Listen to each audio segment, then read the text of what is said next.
बिस्मिल्लाहिर्रहमानिर्रहीम। Welcome to the object oriented programming lecture number 18। Last lecture में हमने basically static data members discuss किए थे और स्टैटिक मेंबर फंक्शंस की बात की थी, अरे ऑफ ऑब्जेक्ट्स की बात की थी। ये चंद कंसेप्ट हमने लास्ट लेक्चर में डिस्कस किए थे और मुझे उम्मीद है कि आपने उनको अच्छे तरीके से देख लिया होगा और उनकी प्रैक्टिस भी कर ली होगी। आज के लेक्चर की तरफ बढ़ते हैं और आज हम सबसे पहले जो स्टार्ट करेंगे वो पॉइंटर टू ऑब्जेक्ट्स है कि ऑब्जेक्ट्स के पॉइंटर्स कैसे बन सकते हैं। जैसे आप इंट, फ्लोट, डबल यानी प्रिमिटिव टाइप्स के पॉइंटर्स क्रिएट कर सकते हैं, वैसे of course user defined data types के लिए भी पॉइंटर्स बन सकते हैं, जैसे कि हम क्लासेस और ऑब्जेक्ट्स के लिए बनाएंगे। जैसे आपने स्ट्रक्चर्स के लिए बनाए थे वैसे हम ऑब्जेक्ट्स के ऊपर भी अप्लाई कर सकते हैं। Pointers to objects are similar as pointers to the built-in types। वही बात के जैसे आप built-in types के लिए पॉइंटर इस्तेमाल करते थे वैसे आप अब ऑब्जेक्ट्स के लिए भी करेंगे। They can also be used to dynamically allocate the objects, यानी आप इसके लिए डायनेमिक ऑब्जेक्ट्स भी क्रिएट करवा सकते हैं। तो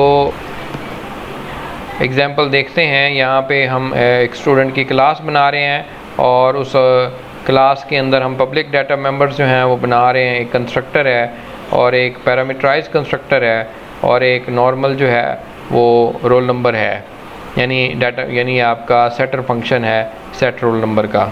ये डिक्लेयर हमने कर लिए क्लास के अंदर। क्लास की बॉडी ख़त्म हुई, क्लास से बाहर आके हम मेन फंक्शन बना रहे हैं और मेन फंक्शन के अंदर जो है वो स्टूडेंट ऑब्जेक्ट्स हैं, यानी हम स्टूडेंट ऑब्जेक्ट बना रहे हैं और एक स्टूडेंट का पॉइंटर बना रहे हैं स्टार PTR।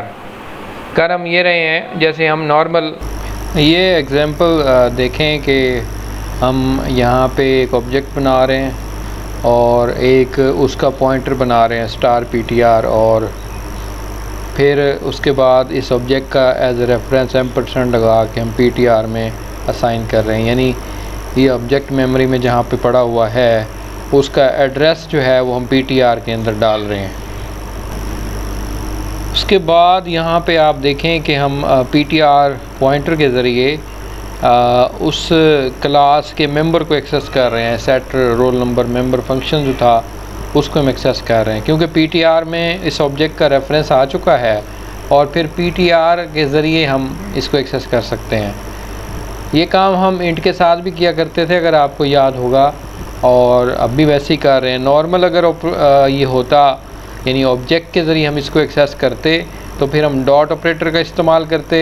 अब क्योंकि पॉइंटर के ज़रिए एक्सेस कर रहे हैं तो उसके लिए फिर ये एरो ऑपरेटर होता है। ये एरो ऑपरेटर आप यहाँ पे माइनस का साइन लगाएंगे और फिर ग्रेटर देन का साइन, इसको हम एरो ऑपरेटर कहते हैं अगर हमने किसी पॉइंटर से एक्सेसिबिलिटी करनी हो तो। उसके बाद यह रिटर्न 0 और फिर ये हमारा प्रोग्राम ख़त्म। Allocation with the new operator, ये काम पॉइंटर वाला काम हम न्यू ऑपरेटर के ज़रिए भी करते हैं। Basically new operator can be use to create the objects at run time, यानी रन टाइम के ऊपर ऑब्जेक्ट्स क्रिएट करने के लिए हम इस्तेमाल करते हैं और डायनेमिक मेमोरी एलोकेट करवाने के लिए इस्तेमाल करते हैं। डायनेमिक मेमोरी एलोकेशन हमने कॉपी कंस्ट्रक्टर में करवाई थी, अगर आपको याद हो तो न्यू ऑपरेटर इस्तेमाल किया था। बेसिकली वो भी पॉइंटर के थ्रू होती है। यहाँ पे देखें हम स्टूडेंट फिर उसका स्टार PTR बना रहे हैं और उसके बाद हम यहाँ पे अब देखें कि न्यू स्टूडेंट बना रहे हैं और वो PTR में हम उसका एड्रेस डाल रहे हैं। अब हम उस PTR के ज़रिए उसके रोल नंबर को भी एक्सेस कर सकते हैं और तो वो तरीका भी है। इससे पहले जो हमने अभी आपको दिखाया ये वाला तरीका भी उसी काम के लिए यूज़ होता है। अब आगे और एग्जांपल एक देखते हैं। इसमें भी हम स्टूडेंट का पॉइंटर बना रहे हैं और उसको फिर हम यहाँ पे न्यू स्टूडेंट अली, उसके अंदर नेम ऐड करवाया यूजिंग द पैरामीटराइज कंस्ट्रक्टर और फिर उसका रेफरेंस हम PTR में डाल रहे हैं और फिर उस PTR के ज़रिए हम रोल नंबर भी डाल रहे हैं। तो ये तरीका भी इस्तेमाल होता है। तो हमने दोनों जो पैरामीटराइज कंस्ट्रक्टर थे और ये मेंबर फंक्शन था, दोनों को हमने इस पॉइंटर के ज़रिए एक्सेस कर लिया। इसी से रिलेटेड एक और तरीकाकार है, यानी आप अरे अगर बनाना चाहते हैं तो 100 स्टूडेंट की अरे बनाई। अरे ऑब्जेक्ट्स हमने लास्ट लेक्चर में कवर किया टॉपिक, और उसको इस पॉइंटर में ऐड करवा दिया। यानी बेसिकली अरे जहाँ से स्टार्ट होगी उसका जो बेस लोकेशन है वो इस पीटीआर में पड़ी होगी, और फिर इसको आप इंक्रीमेंट करके आगे एक्सेस कर लेंगे। तो यहाँ पे हम एक लूप लगा रहे हैं एक्सेस करने के लिए उस अरे को। तो यहाँ पे 100 दफ़ा ये लूप चलेगा और हम PTR arrow operator set roll number 10 कर रहे हैं। इसका मतलब ये है कि वो 100 स्टूडेंट्स, यानी हर स्टूडेंट के रोल नंबर प्रॉपर्टी में 100 जो है वो डाल दिया जाएगा। ये इस लूप का एक्टिविटी है, ये हो रहा है। उसके बाद हम यहाँ रिटर्न 0 कर रहे हैं।